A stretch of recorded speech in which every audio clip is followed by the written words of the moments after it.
Good morning. I'm Dr. Jennifer Jacobs, CEO and co-founder of Connect Our Kids. I'm an Army veteran, a nuclear engineer, and a physicist by training. I've spent most of my career working to counter nuclear terrorism.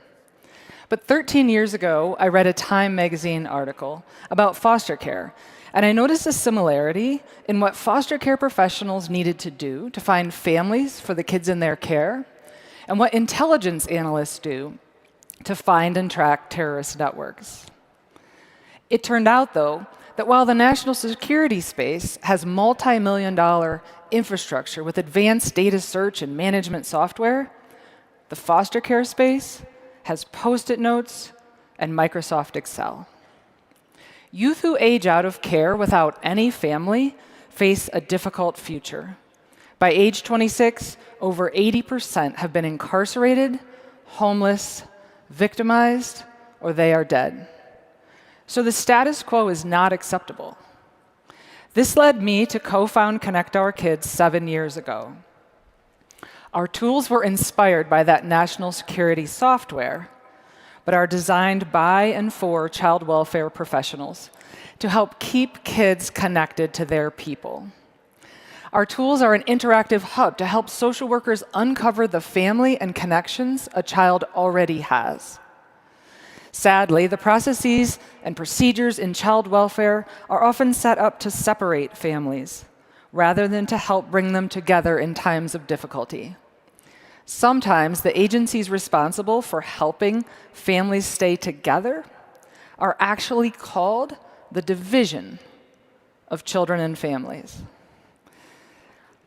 Our relationships matter. The Harvard study of adult development reached the perhaps surprising conclusion that our relationships have as powerful an impact on our health as any physical factor like exercise or cholesterol levels. Dr. Robert Waldinger, the study's director, said, "Loneliness kills. It's as powerful as smoking or alcoholism."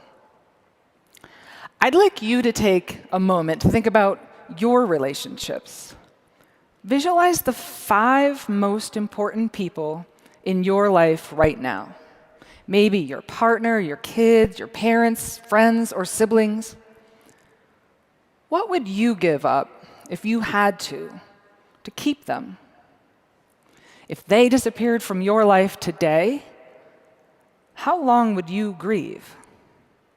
Could I make you whole by providing someone else to fill that role? Of course not. But this is how we often treat children in foster care, as if the important relationships in their lives can be easily replaced with other relationships. Children's relationships matter to them just as much as ours matter to us. Even more so, in that children's developing brain architecture actually depends on the establishment and continuity of crucial relationships. The impact of family and community relationships for a child is central to their identity, their future, and their understanding of why they matter.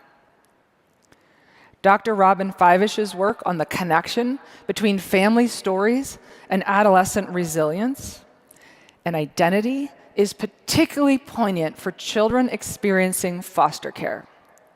An understanding of one's ancestry can be an important part of this. Star, a teenager in Kentucky, is a good example of this. Star finally had a stable, caring foster home, but her parents' challenges left a void where her story should have been. Her social worker used Connect Our Kids tools to locate Star's paternal grandmother. From her, Star was surprised and pleased to learn that she had been named for a great-grandmother who had been so determined to seek a better life for herself and her children that she immigrated from England to the United States as a young woman.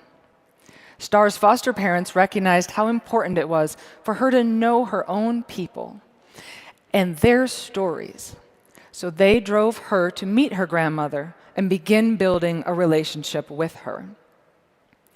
If knowing their family's stories can help children weather difficult times, then foster children need those stories perhaps more than anyone. Another good example comes from Ohio. Daniel had deeply committed foster parents who wanted to adopt him. But Daniel refused the adoption because he felt he wasn't worth adopting. He considered his parents failures. Addictions and prison had meant that they hadn't been able to care for him. If his parents were failures, well, he must be one too. Daniel's social worker decided to broaden his view of his family and hoped it might help him shift his story. She used Connect Our Kids tools to get enough information to then use Ancestry.com, and she built out a family tree. When she showed him his tree, filled with lots of regular people, as well as a great-grandfather who had been a well-loved small-town pastor, and a great-grandmother who had been a nurse in World War II, Daniel was stunned. "Wait, what?" he said. "There are good people in my family?" Daniel also got to meet other living relatives, including his grandmother, who he now sees regularly. His social worker told us that he's different now.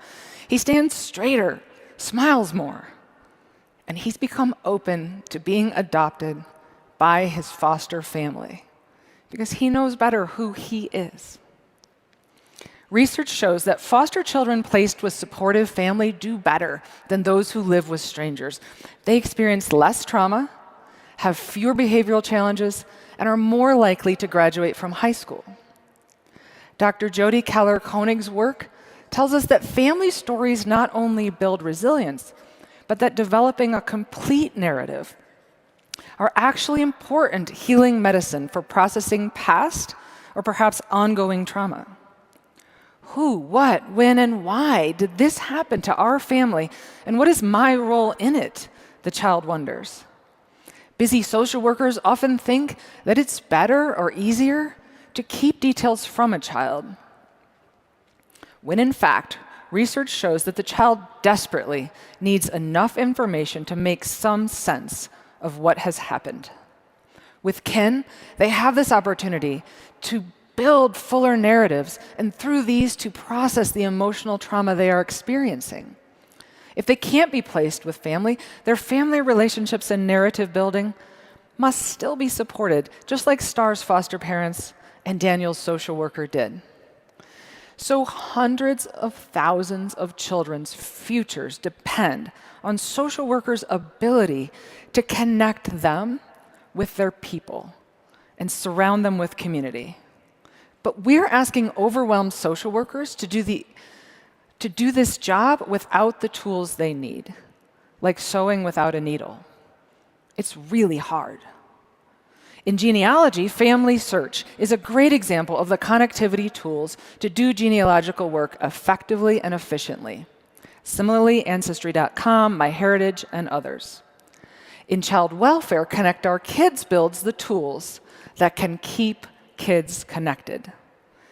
Because this work overlaps significantly with genealogy, tools like Family Search are integrated right into our own tools. Our family mapping tool helps visually find and show a child's connections and ancestry, allowing social workers to focus their time on engaging with the family. Connection stories happen more often than you'd think in foster care. We hear them over and over when we talk with our users. And your contributions to shared family trees can be critical in building the infrastructure needed to help foster children, to find connection to their people, their identity, and their history.